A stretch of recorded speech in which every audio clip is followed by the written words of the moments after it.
There are a lot of people who I've spoken to in the industry who've had a tough few weeks in terms of launches not working out the way that they want to, some marketing and sales stuff not working the way that they want to.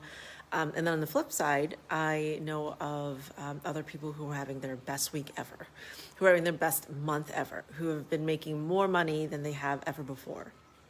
And my secret obsession is feeling into the soul's journey and just understanding what's going on, because there's no blanket statement that can be like, do this and you'll be successful.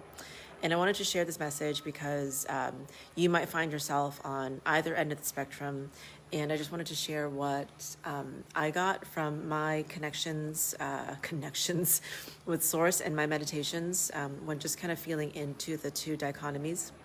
So for the people who I spoke with who their launches didn't go as planned, they're not getting the sales that they want to, they've invested a lot in what felt like heartfelt work in a project that didn't work out.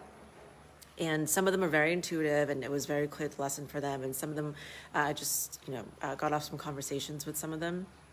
And if you are feeling like you're pouring so much into something, but it's not growing the way that you know it can grow, if you're following your heart and you're doing the things and you're just so frustrated and bitter because it's not working out the way that you want to, hey buddy, this is for you. There's a call for humility. There is a call, just letting him in. There's a call to sit with the lessons that this failure brings up for you. And those lessons are almost always deep-seated fears of how you're going to fail, of how you're not enough. And those fears, if you follow them, will have threads too where you have given away your power, where you are not sovereign, where you are hoping that this thing that you invested in, that you poured your heart into, that it would make it for you. And then you could reclaim your seat as a provider, as a teacher, as a whatever. All of that stuff, all those fear cords, all that externalization of power, that needs to end for you right now. And sometimes a lot of times the only way that we are motivated enough to look within and find that fear is through failure. Because what happens is when you succeed, everything's great. Oh yes, I'm so worthy, freaking awesome. You celebrate it for a minute and then you go for your next thing. And that doesn't necessarily lead to growth. Failure leads to immense growth. And every time there has been failure in my life, and even with my clients, sometimes we work on a project and it's like so clear that it is the freaking thing, and then it doesn't work out. Maybe no one comes, or like one person comes or whatever. Guess what it is? It's an opening to heal your fear. And every single time that you wake up to that call to heal your fear, the ideal clients come. They really do. And they might come in trickles. They might come eventually. They might come in groves. But your next big boom happens after failure, when you can look at your fears and claim your sovereignty again. And I promise to talk about the people who are super successful right now. And here's the thing, we cannot compare ever our journey to someone else's.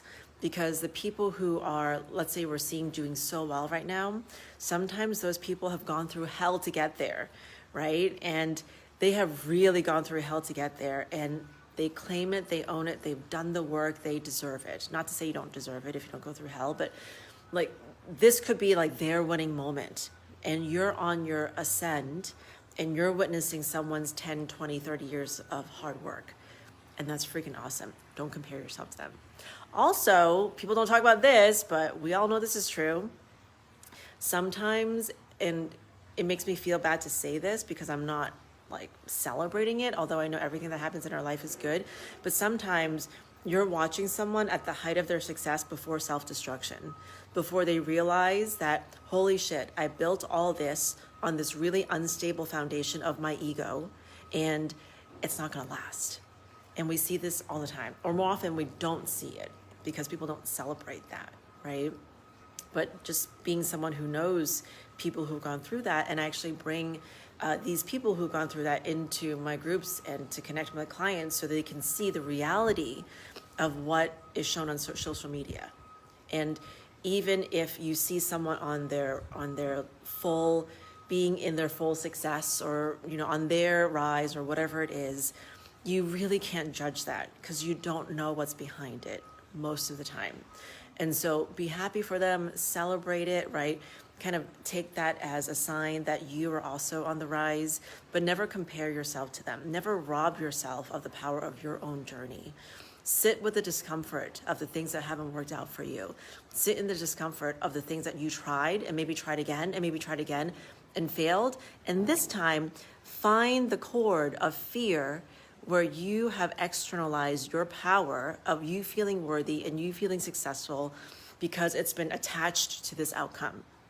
Because all the universe wants from you is for you to be freaking you. All the universe wants from you is for you to radiate in the full pure energy and the full genius of who you are. And you know what? It knows that you got a lot of shit attached to it and a lot of stuff that can only be healed through failure and your full acceptance of failure. And yes, you can get angry, you can be upset, like feel all the feelings, but don't leave without learning the lesson. Don't push ahead and sign up for another coaching program or pick up another whatever, right? Because you can't sit with this feeling of failure. The feeling of failure, the energetics of it is actually opening. Failure opens such a powerful portal to healing and is such a powerful portal to you fully understanding yourself. And I am so sick of people not leading into this and people teaching their students and their clients that, okay, you failed. Well, let's brush that off and keep on going with the same thing that didn't work because you never actually looked at yourself and learned anything about yourself. Look at your failure. It's the biggest teacher. Trust me. Failure does not mean that you are descending. It means you are ascending. You are rising. And you just need to rise to the occasion. That's it. Everything else would take care of itself. Okay, I love you guys. Hi, Queenette. Speaking of queens, have an amazing rest of your day.